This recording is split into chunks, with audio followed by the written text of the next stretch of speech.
So the first thing I did was I tore everything out of the van, everything on the inside, I mean everything, except for some of the wiring and stuff. And then I cleaned it with biodegradable engine degreaser because I do care about the environment. And then I got some roofing, some stick and peel, I think it's called, roofing material. That's actually made for roofing, but what it is it's thick rubber strips with one side is sticky and the other side is like reflective stuff.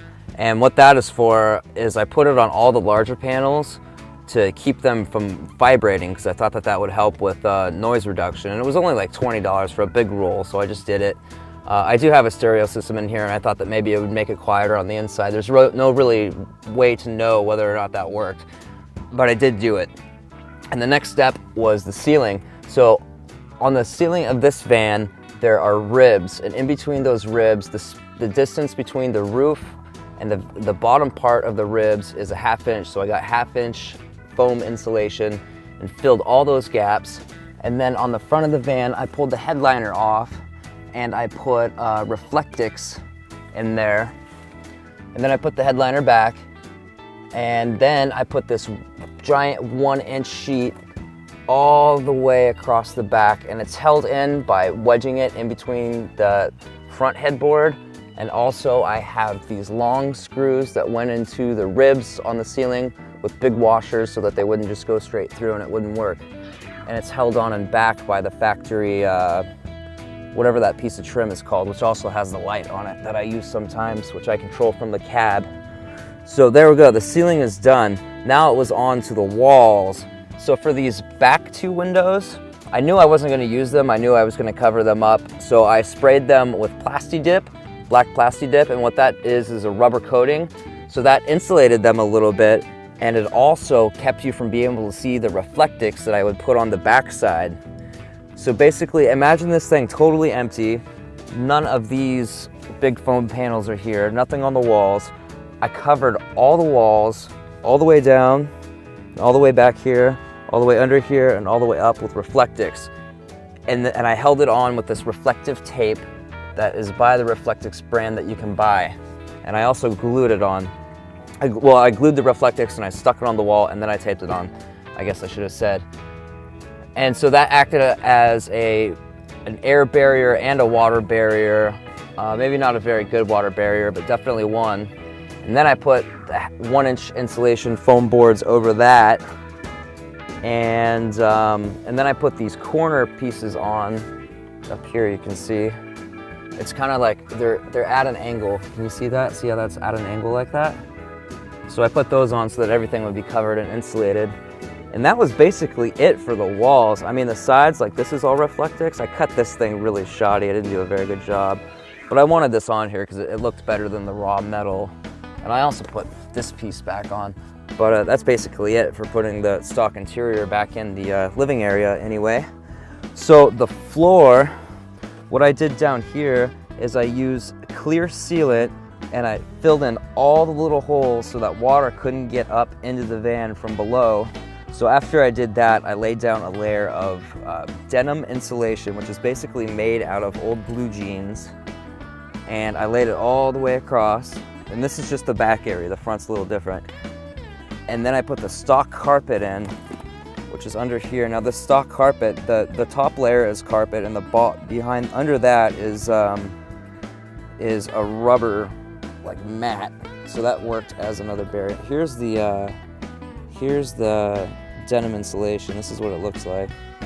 It's basically just blue jean material that's recycled, and it's antifungal, it's anti-mold, it's antibacteria, all that stuff. So I don't have to worry about mold. I am really sensitive to mold, so that was something I was taking into consideration. And then I put down these mats I got from Harbor Freight and just cut them to fit. And these are good because they're padded. I'm sure they provide some installation value. Probably not much, but they're padded. They look a lot better than the stock carpet, and they're easier to clean. I can just sweep this thing out when I need to. So the front area on the floor, I pulled the carpet and I just laid down Reflectix. So it's just a single layer of Reflectix down there. It probably doesn't do too much, but I'll bet it does help a little bit. And the front doors, I pulled the panels all the way off and I layered the whole thing. Here you can kind of see, I layered the whole thing up with Reflectix, so it's totally airtight and sealed. that also made my speakers sound better. So I thought that was an interesting thing. In the back doors, I took the panel off and filled them in with denim insulation that's inside of plastic bags, and then put one layer of foam. Here, I'll show you. One layer of the 1/2-inch foam on there and taped it on. It looks like shit, but it works. And the rest of the inside back windows, this window, those two, and this one, they have, I cut Reflectix to fit on here. And one side I glued this black velvet material for 2 reasons. One, in the winter, I didn't want to have shiny on the outside, keeping heat from coming in. And also when I'm in cities and stuff, it just, when I have the black facing out, it just looks like super tinted windows, like nobody knows that I'm living here, so it's super stealthy that way. And then also on the inside windows, I added a layer, I made these curtains out of this blackout material, and those have helped a lot. I know they have, because I can stick my hand under there and it's a lot hotter when I'm in the sun, and that's on the back windows too. And then I got this curtain rod, and it's a curved curtain rod, and I just put these blackout curtains on it for the middle separator, and I left a little hole at the bottom so that so that air could come through. But if I need to plug that hole because I have lights on in the back or something, I just set something up here and it totally works. And on the sides, I folded it back under the factory panel. Oh, that's coming loose. And then screwed it on so that it would be totally light tight. And then I added this piece, which folds over the top, because otherwise there's this big air gap up, or light gap up here where light can get through. So I added that, and it looks nicer too. It's kind of pretty. So whatever. So that's basically it. That's how I insulated my van. So like I said, there's many ways to do it. There's many theories on the best ways to do it. This is the way I did it. And it works very well for me. When it's cold outside, I stay regularly 10 to 20 degrees warmer.